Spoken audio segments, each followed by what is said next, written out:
7 days to die. Die.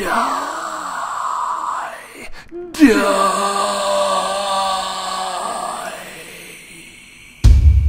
Is it worth a buy? Well, let's read the skinny, guys. Let's just f***ing read it. Let's read. Right. Building on survivalist and horror themes, players in 7 Days to Die can scavenge the abandoned cities of the buildable and destructible Voxel world for supplies or explore the wilderness to gather raw materials to build their own tools. No full stops in this. Weapons, traps, fortifications and shelters. Guys, I've pretty much started again with this. This is why I've read the introduction again to the game from the developers. I did review the very first alpha of this back in November last year. I mean, that's nearly a year ago, guys. And I'm going to redo the whole review because this game has just pretty much totally changed since it was back then. So, we're going to start with, yes, it's a zombie game. Yes, it's a survival game. And yes, it's multiplayer. Co-op.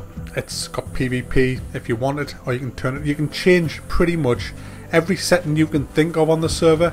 You can change it from the amount of zombies to how the zombies react, how the zombies behave, whether people can see you on the map, whether people can do anything about you or other players. Can they shoot you? Can they not? Everything. You can change airdrop frequency. You can do. You have complete control over the server. You can even put in seeds for different maps to spawn. So yes, it's dedicated, yes it runs great, and yes it's full on multiplayer. What I want to really hit on with this game is the atmosphere, because there are a lot of survival games out there. There are a lot of zombie games out there. I mean, even Rust, although they've took the zombies out, let's be honest, it was a zombie survival game. And the atmosphere in 7 Days is better than all of them. There is no game that I've ever played, really, that has this kind of atmosphere. The sense of danger in this game is off the scale. It's just horrific at times. You fight for your life. It's now on the server when you play, and you'll just say such and such has died, and it's like you just kind of think, I wonder how that happened. I wonder how horrible that death was. Were you just dying of starvation, running through the forests, being chased off savage dogs, or what? Or were you making a last stand in a little rickety wooden house that you'd just built?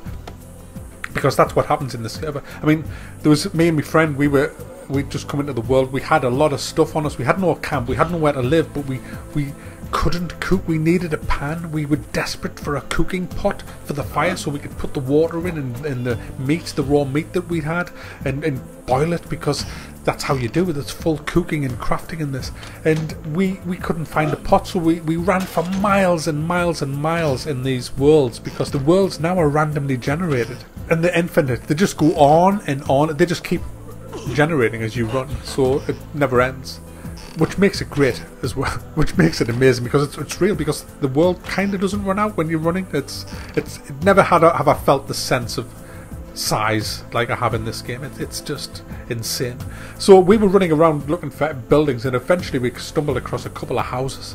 And what I did, I made a load of noise and attracted the attention of the zombies while they ran in the house, searching frantically in the kitchen for a pot. We couldn't find one, and the zombies were just, there was so many of them, and we were very lightly armed. I just had a bow and arrow, like a crossbow that I'd made, and we just got overwhelmed, and we had to just retreat and run, and we were dying of starvation and thirst. I mean, we did eventually come across a pot, and we quickly cooked up we made some tea out of the plants that we'd picked, and the water. But even the water, you get the water in a jar from the river. You have to boil it to make it purified, because you'll get dysentery if you don't. I mean, this is a real survival game, guys. It's not just some arcade game. This is real deal stuff. You start with nothing. You have to find a stick, get a bit of grass, pick up a stone, and turn the stone into a bit of a point, like the cavemen used to do. Then you've got yourself a little axe. You know, you tie the end with the twine, to the stick and you've got an axe and you can start chopping down a tree and you get wood, and with that wood you can then make other things. You can make blocks to build a house, just like Minecraft. The building in this game is just brilliant. The digging as well, when you dig a hole in the ground, it's not like Minecraft, everything in squares. That doesn't happen. It just moves, the ground moves away like it would in reality.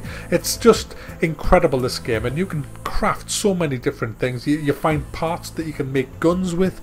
You can find full guns in people's houses. They have like a gun closet hidden usually behind a fortified wall. And when you're looting stuff, there's nothing worse than looting a gun cabinet which takes 30 seconds plus to open. And you can hear zombies coming in the back of the house because they've sensed you. And they're smashing the walls and the windows to get at you. And you're frantically at the gun cabinet, and you can see the timer ticking down, but you can hear the zombies are now in the house and the footsteps coming, but you don't want to leave the gun cabinet. You're desperate to see what's in, and you've got like 10 seconds to go. Then that's all, guys. It's fucking insane, this game. It's absolutely insane. But you've got to build yourself a shelter. You've got to have a fortified house with spike traps around it and things like that, because the zombies will come. They will come. They come in hordes. There's like hordes, randomly generated hordes, that you just be happily working in your house, then you'll just hear loads of footsteps outside, and you just take a peep out the window and you might see 50 zombies, a big horde of them just walking past, and you have to crouch down and keep perfectly still. You open a chest, you open a door, you hit anything with a hammer, they will hear you. But they don't see through walls, so as you crouch down, it tells you whether you're unsensed or sensed. And if you get sensed, if that horde sense you, they will rip your house apart to get at you. You have better got an escape plan, because if you get cornered in a house, you are fucked. And you've got to run. And I've seen houses, big houses, just brought to the ground by hordes of zombies. It's insane. So it's always a good idea to have maybe an underground escape or a rooftop escape, because they'll get to you. They won't stop ever until you kill them. You know, so it's brutal. It's depressing when you've spent a lot of time building a building and only see it ripped apart by zombies. You can change the characteristics of the zombies. You can make them feral, where they just go crazy. They can just sense you behind walls and everything. Or you can just put feral off, which I generally do. You can have them as World War Z zombies if you want, where they always run all the time. Or you can have it so that only at night, when the sun goes down, the zombies can run. Or you can have it the realistic mode, which I like, where they can never run. They shamble everywhere. It's awful. When they start shambling towards you guys, it's bloody awful, especially when there's a lot of them. It's just like when one gets in your house and he's just walking towards you, and then you miss with your crossbow. You just miss, and he's still coming. Then you miss again. It's like in the fucking movies. It's awful. It's brilliant, but it's awful. Then you've got the dogs. You've got these rabid, like Doberman satanic hounds from hell that charge at you, and they rip you to pieces. It's awful. But once you get yourself armed to the teeth, find gun parts so you can build guns. The crafting is just insane. You build a forge and you smelt iron, and with the iron ingots you make all kinds of things, traps, weapons, better things for your house. You can decorate your house. You can find rob other people's houses, steal their TVs, their sofas, and make your house into a really nice plush pad if you wanted to. Or you can just choose to live rough in a wooden shack somewhere. There's cities, there's whole big cities to find in the maps. There's lakes, there's rivers, there's forests, there's snow areas, there's military bases. It's just, guys, it is one of the best games ever made. This is one of the best games ever made, and I've said it, and it just is. The only downer in this game is once you've got to a certain level, you're pretty much, well, what now then? But getting to that level, fucking hell, guys, it is amazing. But when you've got your house fully fortified, you've got everything you want in there, you've got a farm, you grow crops, and you cook your crops, you become fully self-sufficient. You know, once you get that, there is no end game, so to speak. It's just, I generally just start again, you know. But you can just keep going on and on and on.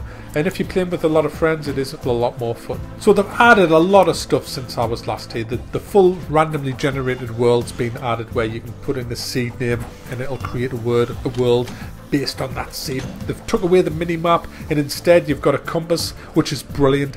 The only thing is, you can track friends on it, so if someone adds you to the friend list, they can then track you. I'm not sure if I like that, because I like the whole idea of just stumbling upon people, but in a huge massive world that is quite hard. They've added a wasteland biome, lots more new locations have been added, city blocks, movie theatres, apartments, parking garages, parking lots, and sewer holes and things like that. They've added a lot of debuffs. You know, you can now get gored by the zombies and get a sprained ankle and stuff like that. So you get stunned as well. So there's a lot of, if you get hit by a zombie and get stunned, they rip you to pieces of the game. It's freaking hideous. So 7 Days to Die, sorry I've gone on a little bit longer than I normally do.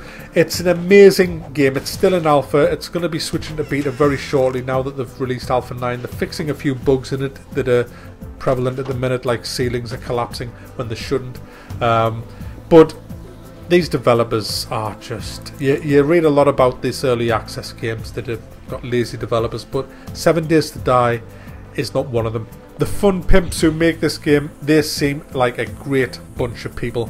They are not lazy. They haven't took the money and ran. They have took the money and they have hired more and built a fucking amazing game. And when this gets fully released and it's fully fixed, because they're still adding more shit to this, they're never satisfied. They're adding a lot more stuff to this, and I'll be back again to show you all this stuff in a few months' time. But by the time this game releases, wow, it's going to be great. But if you don't have this game now, get it, because it's fucking brilliant and definitely worth a buy.